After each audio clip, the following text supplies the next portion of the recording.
Now, if you've Googled anything recently, you've probably had the experience of seeing the question that you just Googled on the title of some blog article, and then clicking on it to try and find your answer, and then realizing the article is actual thousands of words long for one simple answer. If I Google something simple like, why are eggs so expensive? Then this article from USA Today pops up. And then if I click on it and start reading it, it says, shoppers across the nation have been scrambling for months to keep up with soaring egg prices. Prices continue to skyrocket, up 60% in December from a year earlier. Last year, the average price for a dozen grade A eggs in the United States was $1.93 in January. By December, when egg demand peaked, the price surged to $4.25. The high prices prompted a "he went to Kroger" meme with an egg in place of an engagement ring in the "he went to Jared" jewelry advertisement, and none of this has anything to do with why prices are high. It's telling me that prices are high, which I clearly already knew because I was Googling why are prices so high, and then it gives me a bunch of random backstory and then also some information about a meme? That's not even a little bit relevant. And this issue is everywhere. And it seems like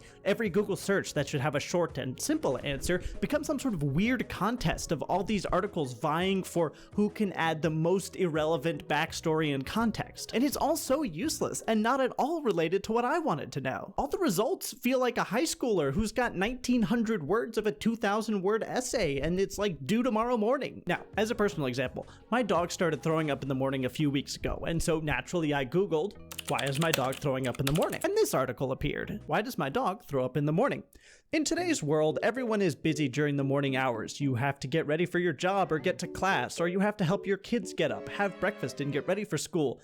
Time has, more and more over the years, become a luxury. This can make it extra frustrating when your pet is vomiting in the mornings, adding on top of the reasonable concern that this occurrence causes. It's understandably frustrating if your dog regularly vomits after getting up in the morning, adding to the never-ceasing list of daytime demands.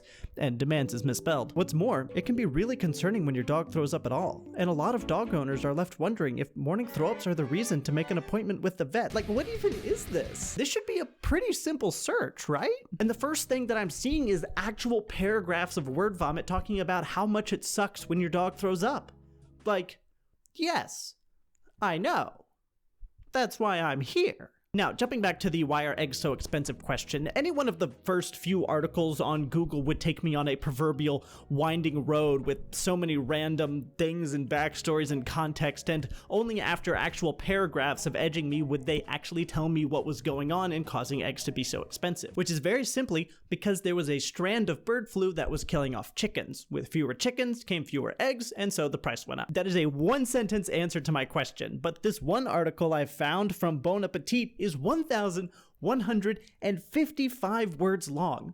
That is ridiculous. But even more interestingly than its ridiculousness is the fact that this is very intentional. And to understand that, we have to talk about search engine optimization, which is very...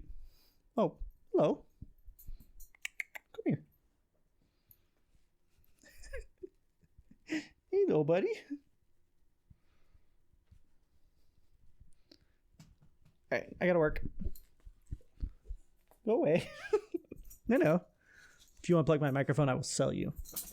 And to understand that, we have to talk about search engine optimization, which put very simply is just how Google decides what pages it should rank on that coveted top spot or top 3 spots on its first page of search results. Now, according to Google, search results are ranked on 5 main factors, and they are meaning, which is trying to decide exactly what it is you want to know. For example, I could type in how to change a light bulb, or I could type in how to switch a light bulb, or how to replace a light bulb, and in all of those instances, I would get pretty much the same results because the meaning behind the search remains about the same. I need to go from light no work to light work, and ergo it gives me the results it does. The second is relevance of content, which is just how relevant is all of the content that Google has indexed on its servers, how relevant is that to your search. The third is quality of content, which is pretty self-explanatory, but it's also important that you remember that one because we are going to jump back to it later. Fourth is usability of web pages, like how fast do they load, etc., etc. And fifth is context and settings, which is like where in the world are you, what language do you speak, and that kind of stuff. Now, these 5 things grossly oversimplify everything, as is evidenced by the fact that search engine optimization is a $51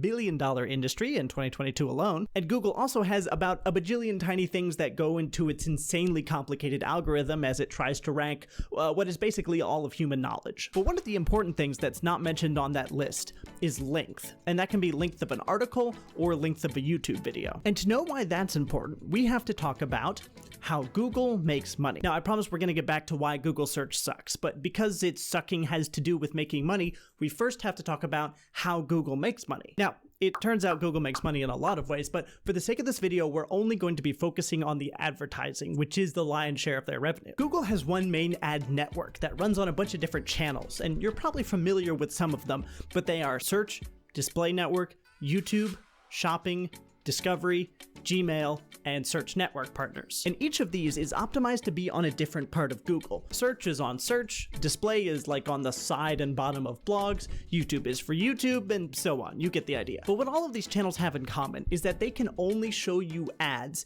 if you are actively on one of their networks or one of their video sharing sites like YouTube. They can only show you ads if you're actually actively using one of those. And I know that sounds obvious, but let's run a hypothetical here. You have a question, and so you type it into Google. You see search results with a few ads. And so you open up one of the articles, and while you're reading the article, you see some more ads on the side and maybe on the bottom. And within that article, there's an embedded YouTube video. So you click on the YouTube video to watch it, and you are served yet another ad before the video starts. That's 3 major opportunities that Google has had to try and sell you something, and that's money that's actively being charged to the advertisers who are showing you those ads. And it couldn't be charging that money to its advertisers if you weren't sticking around for longer on its services while you looked for the answer to your question. And you wouldn't have stuck around longer to look for the answer to your question if Google had immediately just given it to you on the front page. If you ask a question and you get an answer immediately, then you have your answer, you exit the browser, and you're off their platform. You're off their ad network serving services. You're not worth money anymore as a customer very suddenly. But if you ask a question and then have to dig for, say 2 or 3 minutes to actually find the answer, then that's not quite long enough to where most people would get annoyed about it, but it's literally dozens more ads that Google could potentially be showing you depending on how many websites you flip through. So if you are only around for 10 or 15 seconds to get your answer and you bounce, then your value as a customer is greatly diminished because Google's not able to show you those ads anymore. And that, at its core, is why Google search sucks now. See, Google essentially has a monopoly on search. And now that 84% of people around the world use Google, they don't really have an incentive to make it better for the users.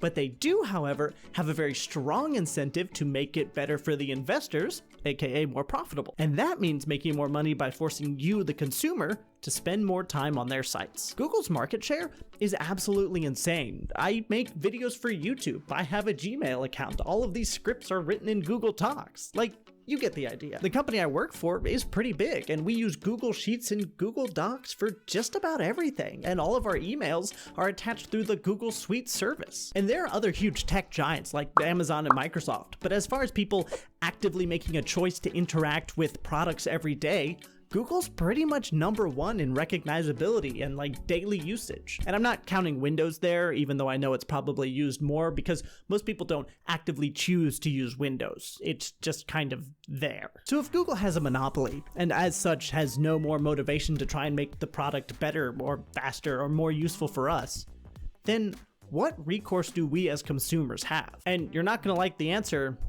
but it's Reddit. See, in all the search examples that I gave previously, all of the websites that came up were filled with thousands of words of filler, and that was to try and keep me on the websites longer so that I would be shown more ads and potentially advertisers could make more money off of me. But if I type those same questions into Google and then add the word Reddit at the end, look what happens to my results. My pup had this issue. It's because they're hungry. Feed them well. Their stomach acid is stronger than us and it will go through food quickly. That's it. That's my 10-second answer. And what about the egg thing? Apparently the reason the price of eggs is so high is because a lot of chickens had to be destroyed this year due to avian flu. Ta-da! That's my entire answer. And it's not just like general questions either.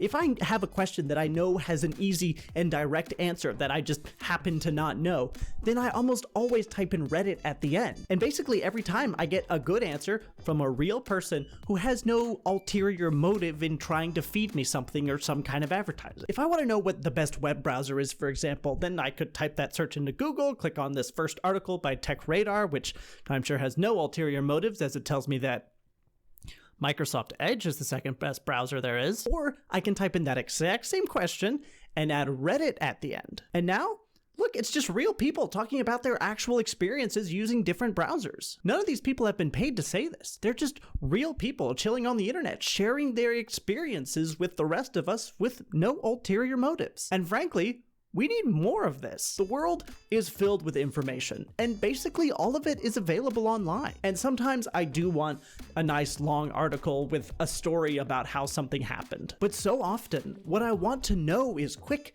and easy, and it's being deliberately locked away behind this system that's designed to be inefficient in order to squeeze as much money out of me as humanly possible. And that, ladies and gentlemen, is why Google search kinda sucks. The longer you spend on the website, the more money they make. And so they will just make things a little less efficient to make a little bit more money. And before you go, if you liked this video, you'll probably like that video, but don't forget to love yourselves and all of the people around you, and I'll catch you next video.